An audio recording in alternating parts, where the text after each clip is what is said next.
Ron. Hey Dave, How you doing? Yeah, good, thanks. I'm hoarse from talking so much. There's so many dealers here set up with their beautiful minerals.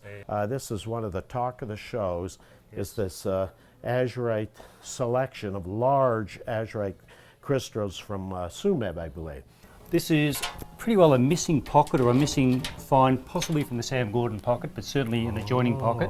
Okay. Found in 1929. Yeah. It probably all went through Cagle's hands at the time, the Wow. mine manager. It was a some black miners in it. They somehow managed to get these pieces. There was a few others. The story goes that some of the children of these miners got to some of the pieces and smashed them up and ground them into powder, just for fun. So there were more pieces. We just don't know how many. Right. These when were these? Yeah. When were they discovered? In 29. They were working here in 29.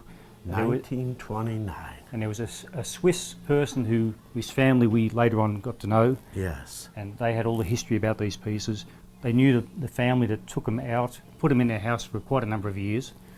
About 25, 30 years ago, the Swiss, one of the Swiss guys, one of the ancestors of the family, went down to Namibia and located the pieces. Yes. And did a deal, took them out, took them back to Switzerland, and put them in a bank vault for 25 to 30 years. Holy cow. And they just came out. Beautiful. Yeah. Another thing that's striking is the size of two of those in there, approaching the Newmont specimen that's currently on exhibit at the American Museum of Natural History. There we go, you can hold it. Yeah, just hold it for him there. That is an absolutely magnificent thing. So these have been literally in a bank or something? Absolutely, literally in a bank, since a Swiss bank. 1929. Well, 29, for a number of decades they were in a house, just in Namibia, just a simple house. And then 25 to 30 years ago they went to a Swiss bank vault. Wow, that is so cool. So they're pretty well brand new, except they're old. They're old, yeah. You know, Tsumeb is but it's a new find, now, so to speak. Yeah. Unbelievable. Yeah. And you can So pretty the see Tsumeb mine was perhaps the greatest, most people agree, the greatest mine for the variety of magnificent, beautiful minerals and the variety of species.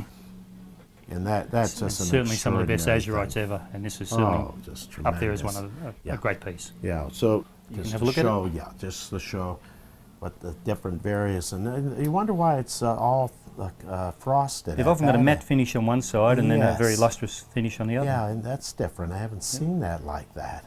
It seems to be typical of this pocket, yeah. Yeah, and another thing is just what's amazing about the Tsumeb mine, so many variations of each of the species when they do find them, and this certainly is one of them. Yep.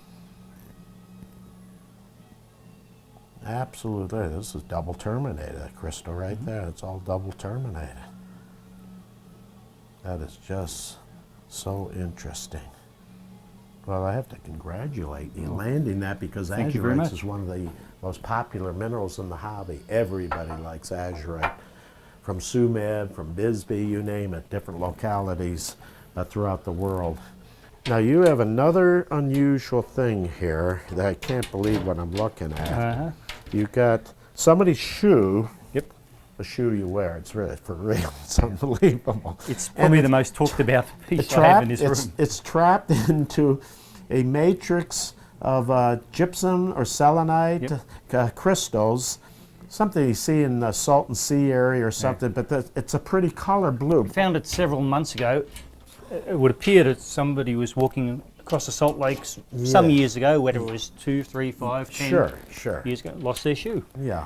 The gypsum grew around it, and we were lucky enough to find it. Right. See, you never know what might show up at the show, and then for 2008, this would be one of the most unusual things. Absolutely. No question about it. It really belongs in an Andy Warhol gallery or something. Right, exactly. Xenixite is a very rare copper mineral from Chile. It was discovered by Skip Xenix, and he's been involved in field collecting and working in the Pala area for Pala International.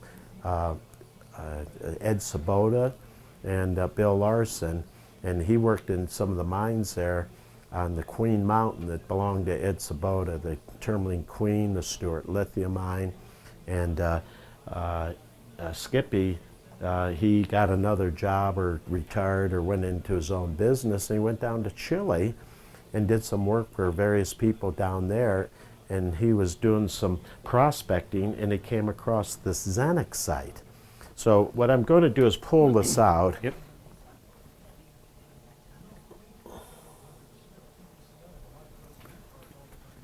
I can't remember the composition of this, but it is extremely rare because they found just so many pieces of it, and it was a one pocket deal. It wasn't like something continuing the operation. Skip collected all of it. He That is got out of his personal collection. That is correct. He believes it's the best piece that's been on the market. Oh, okay, very good. That certainly is his I've never opinion, seen so- anything like it. Yep. Usually you'll see a piece like this. If you have a piece of this, you're very fortunate. Absolutely. If you go for rare minerals